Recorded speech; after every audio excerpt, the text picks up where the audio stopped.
Salut à tous, c'est encore Diouf Koulibaly. Alors, cette vidéo est la vidéo numéro 2 concernant le thème de la comptabilité simplifiée dans une exploitation avicole.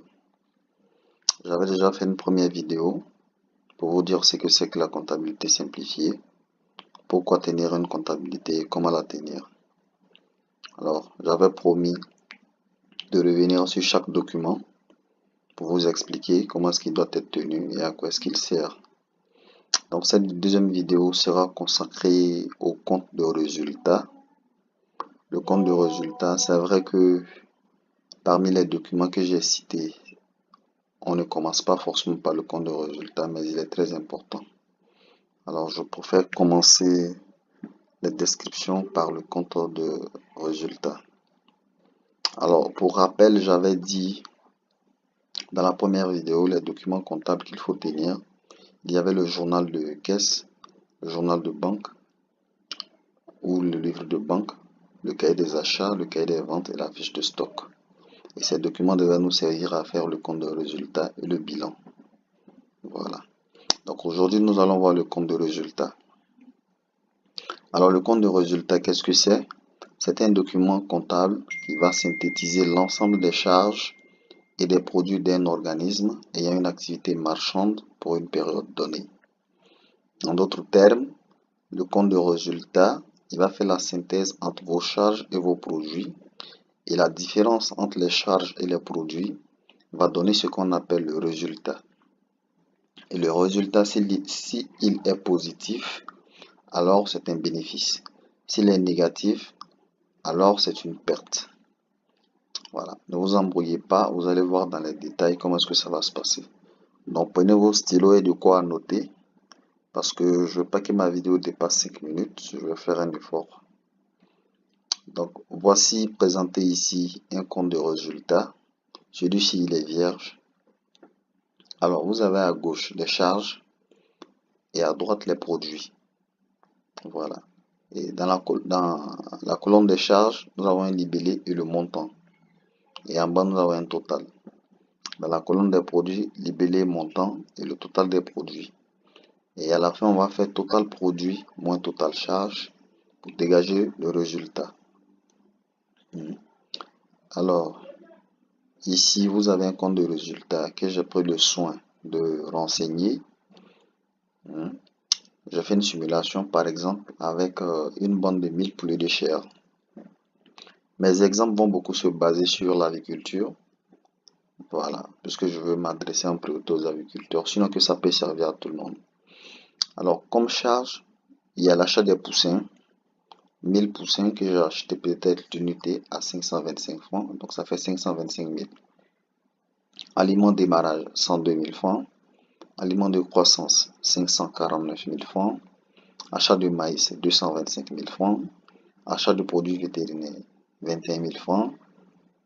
La litière, aller ramasser le copeau ou bien le son de riz, le transport, tout ça, je suppose que ça m'a coûté 7 000 francs. Achat de gaz pour le chauffage, 5 200 francs. Attention, j'ai écrit achat de gaz, mais il s'agit de recharger la bouteille de gaz. Recharger la bouteille de gaz.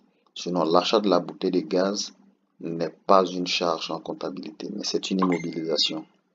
Je vais vous expliquer après la différence entre une immobilisation et une charge.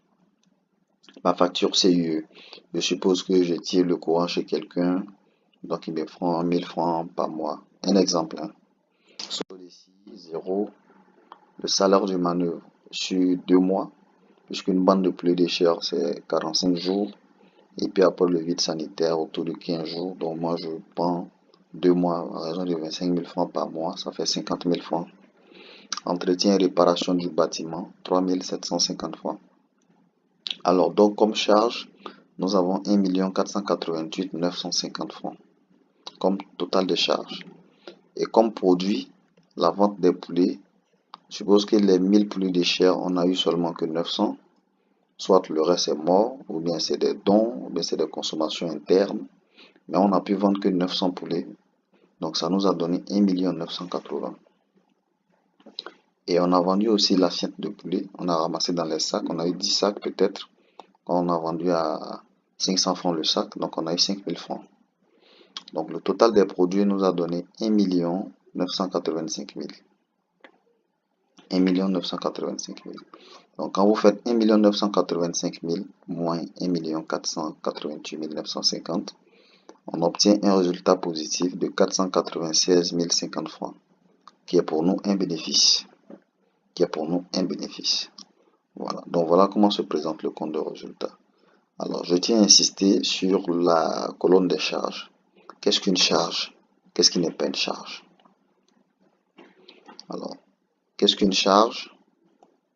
Ici, une charge représente un bien ou un service qui est consommé par l'entreprise au cours de son activité. Il disparaît généralement lors du premier usage. Vous voyez que c'est écrit en rouge. Il ne faut jamais l'oublier. La charge disparaît généralement lors du premier usage, c'est-à-dire qu'il n'a plus de substance physique dès lors qu'il est utilisé dans le processus d'exploitation de l'entreprise. Voilà, donc c'est un peu ça une charge. Dès le premier usage, la charge disparaît. Contrairement à l'immobilisation qui peut être utilisée plusieurs fois. En pratique, la charge, il s'agit des sommes versées en contrepartie des marchandises, des matières premières, des produits ou de fournitures consommables. Dans notre cas ici, comme c'est l'agriculture, c'est les poussins, l'aliment des poulets, les produits vétérinaires, les salaires des manœuvres. Il s'agit aussi des prêts d'argent, les AGO, les intérêts sur prêts, etc., etc. Ça, c'est des charges. Alors, une immobilisation, c'est quoi? J'en parle ici parce qu'il ne faut pas confondre une immobilisation et une charge. C'est pourquoi je parle des immobilisations ici. Alors, les immobilisations comptables correspondent aux biens destinés à servir de façon durable pour l'activité de l'entreprise. Dans notre cas ici, ça sera par exemple les mangeoires, les abreuvoirs, le bâtiment, etc., etc. C'est-à-dire le matériel qu'on peut utiliser sur plusieurs bandes. Ça sera une immobilisation. Voilà. Mais si c'est juste pour une bande, on va pas l'immobiliser, on va le prendre en charge. Alors, les produits, c'est quoi? Les produits sont constitués de toutes les sommes reçues qui enrichissent l'entreprise.